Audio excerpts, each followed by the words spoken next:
Hi, everyone. Thank you so much for tuning in to part 2 of this two-part webinar series on abortion care. I'm Priyanka Iyer, and I recently graduated from King's College London. I'll be starting my foundation jobs next month in Northeast London with my first placement in obstetrics and gynecology.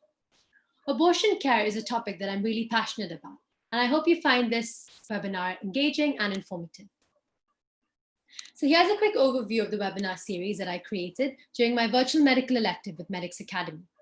This is the second part, where in the next 15 minutes, I hope to first take you through the law surrounding abortions in the UK, and then cover the topic from a global health perspective. If you'd like to learn more about the clinical aspects of abortion care, do watch the first part of the series, which goes through everything that you need to know about abortion care as a medical student. So here are some learning objectives for this webinar. So first, we'll go through the abortion law in the UK. Next, go through unsafe abortions and how we define them. Look at some of the barriers to safe abortions around the world, how we tackle these barriers, and lastly, abortion in the time of COVID-19. So, abortions in the UK. 1861, the Offences Against the Persons Act made it illegal for women to get their own abortion and for medical professionals to provide these abortions. In England, Scotland, and Wales, abortions continue to be regulated under criminal law to this day. In 1967, the UK Parliament passed the Abortion Act, which essentially gave doctors a medical exemption for performing abortions, and women were finally able to access abortions that were both safe and legal. The act, however, was not extended to Northern Ireland. 2 doctors are needed by law to agree that continuing with the pregnancy would pose a risk to the physical and mental health of the pregnant woman or any existing children of the family, and that this risk would be greater than if the pregnancy was terminated. 24 weeks. So essentially, the Act was amended in 1990 when a general time limit of 24 weeks was established. Beyond this, women can still receive abortions for limited circumstances, including if there's a risk of death or serious permanent damage to the woman or a serious fetal abnormality. On the 31st of March 2020, one of the world's most restrictive abortion laws were overturned. Abortion in Northern Ireland is now seen as healthcare rather than as part of the criminal law. So women's reproductive rights have been emphasized in the United Nations Sustainable Development Goal 3.7, which states that by 2030, we must ensure universal access to sexual and reproductive healthcare services, including family planning, information and education, and the integration of reproductive health into national strategies and programs. As you can see from this infographic produced by the World Health Organization, a staggering 25 million unsafe abortions take place worldwide. This is nearly half of all of the abortions, with most of these taking place in the developing world. So how do we define unsafe abortions? There are 2 aspects that need to be present and work hand in hand for an abortion to be safe: the person and the location. So an unsafe abortion happens when a pregnancy is terminated either by people that lack the necessary skills or in an environment that does not conform to minimum medical standards, or both. And you can divide unsafe abortions into less safe and least safe. They're less safe when they're done using outdated methods like sharp curettage, even if the provider is trained, or if women are using tablets and they don't have access to proper information or to a trained person if they do need help later on. Abortions are dangerous or least safe when they involve ingestion of toxic substances, or they're carried out by untrained persons who use dangerous methods such as insertion of foreign bodies or the use of traditional concoctions. So what are some of the risks of unsafe abortions? So following unsafe abortions, women experience a range of harms that affect their quality of life and well-being, with some women even experiencing life-threatening complications. The major life-threatening complications resulting from the least safe abortions are hemorrhage, infection, and injury to the genital tract and internal organs. So incomplete abortion, hemorrhage, infection, uterine perforation, and damage to the internal organs are some of the risks of unsafe abortions. What are some of the barriers to unsafe abortions? So Restrictive laws. A Lancet study in 2017 highlighted an important association between countries that have restrictive laws and higher rates of unsafe abortion. Essentially, criminalizing abortion does not decrease the rate of abortion.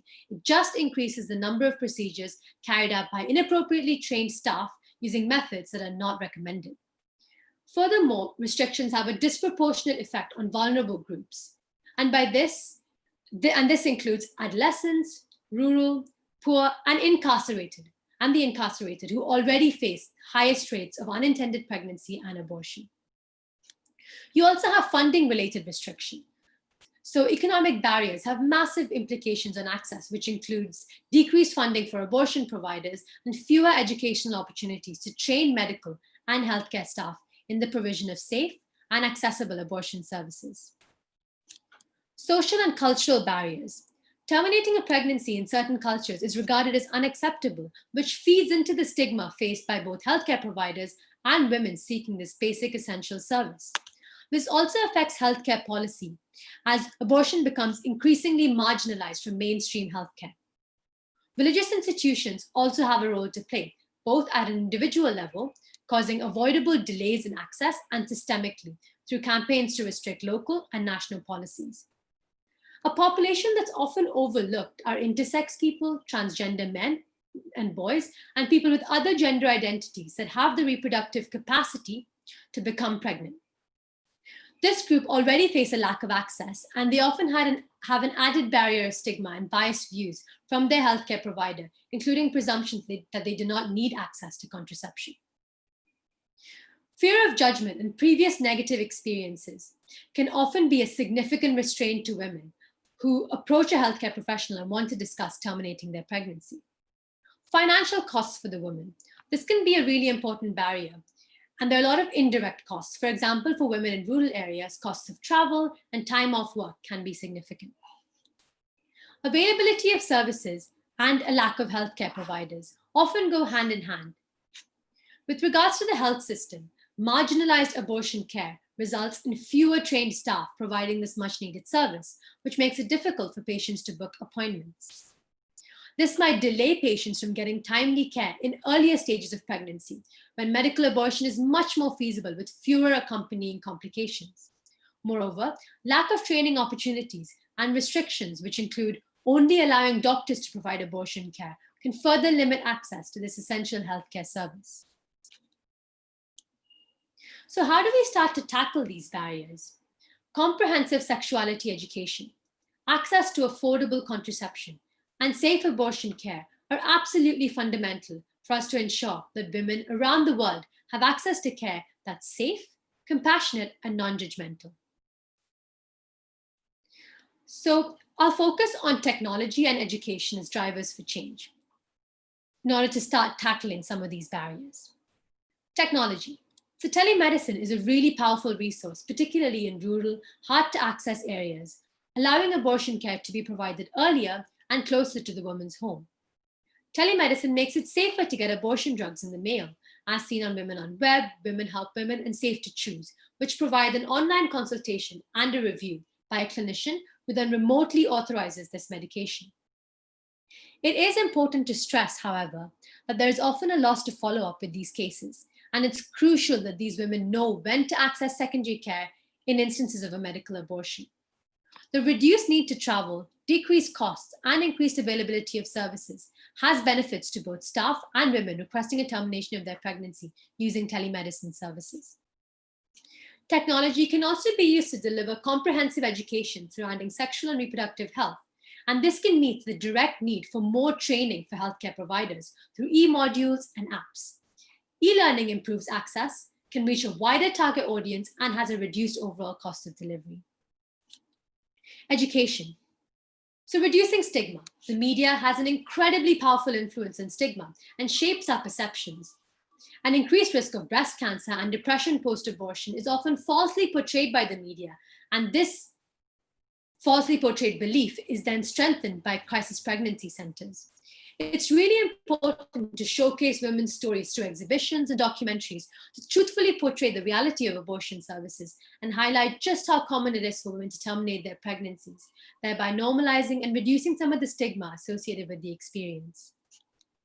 Education can also be used to train medical students and healthcare providers. So often the stigma and preconceptions that abortion doctors have and face starts at medical school.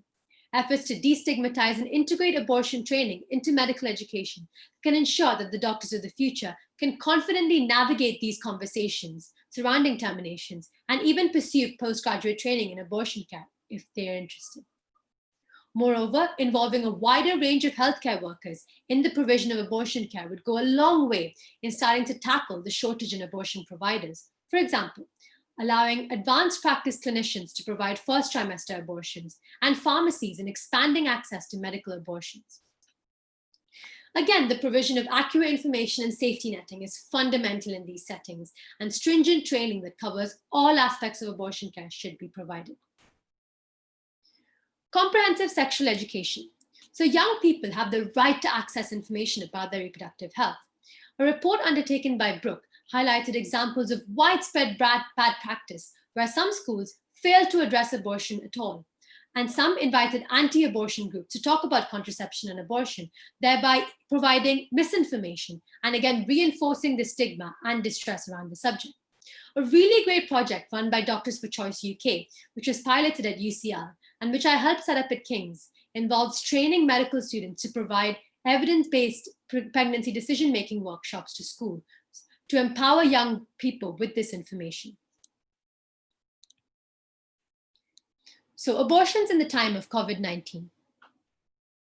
Unless action is taken now, Marie Stopes estimates that up to 9.5 million vulnerable women and girls lose risking access to their contraception and safe abortion services in 2020 due to the COVID-19 pandemic. What are some of the practical solutions to this to help remove the waiting times and delays? So first, having abortion drugs on the essential medicines list would help avoid any disruptions in their supply. Second, increasing the range of people providing services, which is something that I've touched on earlier. Third, using telemedicine.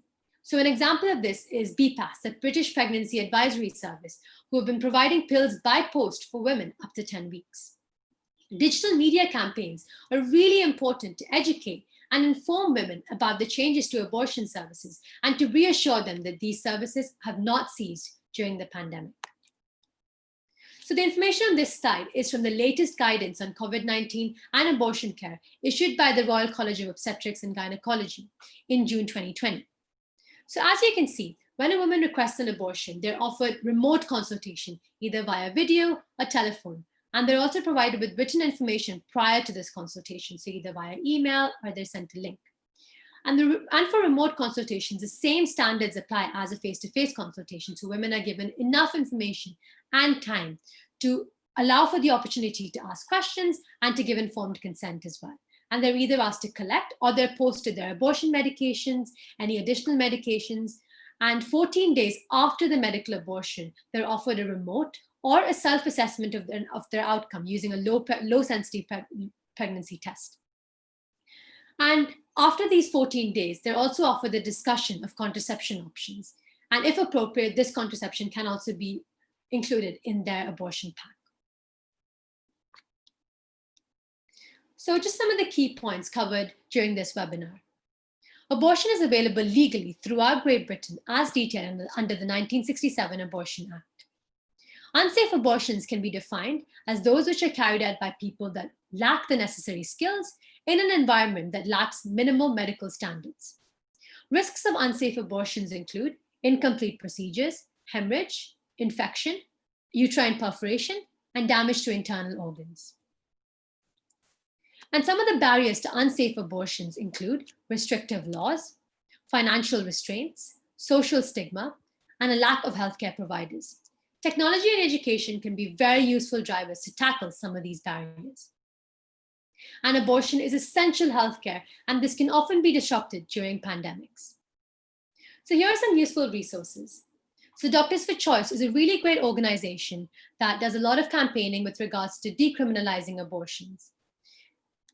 The second is the World Health Organization. So they have a lot of information on unsafe abortions and also statistics regarding abortions worldwide. There's a really great course on how to use abortionpill.org, and the medical student course basically provides critical knowledge and allows medical students to be prepared to support women who seek abortions or those who have already had a medical abortion. And Safe Access is another really great website with evidence-based best practice guidance for implementers and policymakers on safe abortions and post-abortion care programming. So thank you again for tuning in, and I really hope that you found this webinar useful. Please do have a look at the other amazing lectures delivered by my colleagues on a variety of topics. This webinar would not have been possible without all of the support and guidance from the incredible Medics.Academy team.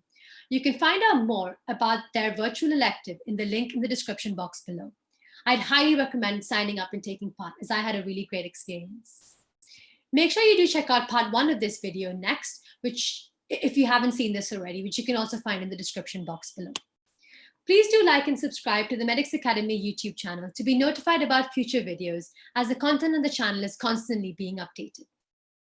If you are a medical student, I definitely recommend signing up to the free SDocs program. If you have any questions, here's my Twitter handle and email, so feel free to get in touch. I've also left a QR code and a link to provide feedback on this webinar. It shouldn't take too long, and I'd love to hear how you found this session. Thank you.